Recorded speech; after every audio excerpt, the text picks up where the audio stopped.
Tanggal 22 sore, sebuah helikopter anti kapal selam S-70C milik Angkatan Laut Taiwan jatuh saat menjalani latihan di pangkalan militer anti kapal selam Chuoying, Kaohsiung. Serpihan suku cadang helikopter terserak dan menimpa pintu besi rumah warga sekitarnya. 4 awak di atas pesawat mengalami cedera dan segera dilarikan ke rumah sakit. Luka terparah dialami oleh kepala mekanik Liu Sang-chun dengan luka bakar tingkat 2 hingga 3 sebesar 95%. Kondisinya kritis dan tak sadarkan diri. Sementara 3 lainnya telah sadarkan diri, namun Sersan Kuo Kwan-ting dari Divisi Reparasi dan Inspeksi Armada Udara juga mengalami luka bakar tingkat 2 hingga 3 sebesar 10 hingga 15%. Saat ini juga tengah dipantau di UGD.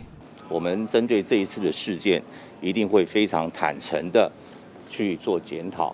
Komando Angkatan Laut juga telah memerintahkan penangguhan misi helikopter sejenis untuk segera menjalani inspeksi keselamatan udara. Penyebab kecelakaan baik berupa faktor cuaca, kelalaian manusia, atau suku cadang bermasalah kini tengah diselidiki oleh tim khusus. Cuaca di semua wilayah Taiwan panas terik akibat pengaruh tekanan tinggi Samudra Pasifik.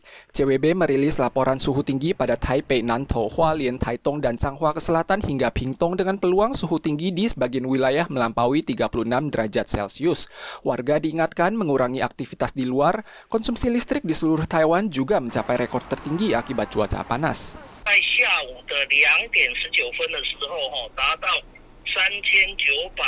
3926.6万千瓦，刷新历年6月份的记录，这个用电量也创了历史的新高。 Taipower menyampaikan konsumsi listrik tertinggi tanggal 22 mencapai 39.266 megawatt, mencapai rekor baru di bulan Juni. Situs resmi Taipower menyatakan pasokan listrik pada level kritis hari tersebut diduga berkaitan erat dengan suhu tinggi. Namun suhu tinggi juga merupakan salah satu sumber pasokan listrik.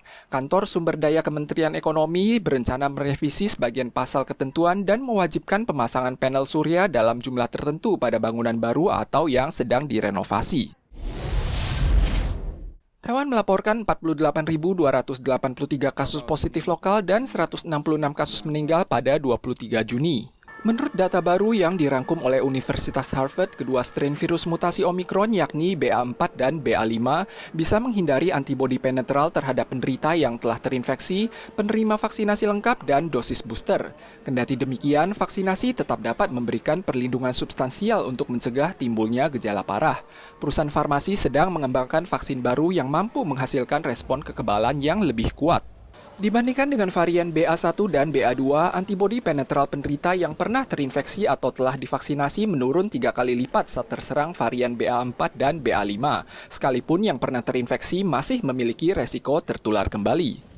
Data yang dihimpun oleh Amerika menunjukkan jumlah kasus baru yang ditimbulkan oleh varian BA4 dan BA5 minggu lalu mencapai 35%, naik dari 29% pada minggu sebelumnya. Banyak negara di Eropa yang dilanda kembali oleh pandemi. Pakar memperingatkan seiring pencabutan prokes dan minimnya tingkat vaksinasi dosis booster, jumlah kasus positif dan meninggal musim panas tahun ini berpeluang melonjak. Museum Seni Tainan akan menampilkan pameran khusus Ghosts and Hells, The Underworld in Asian Art pada akhir Juni. Tema unik ini sangat menarik perhatian, terutama saat foto zombie yang dipamerkan beredar dan memicu sensasi serta opini pro kontra.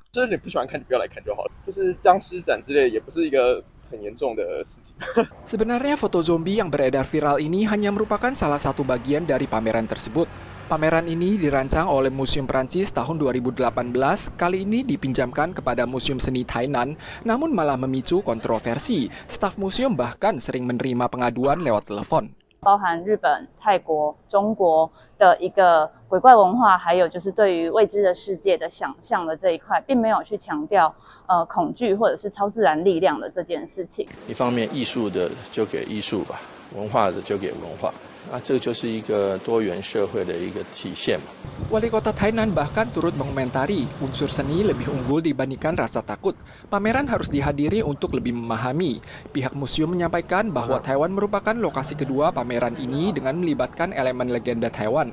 Bila pameran ini berpeluang ditampilkan di negara lainnya, maka legenda Taiwan juga dapat dilihat oleh dunia.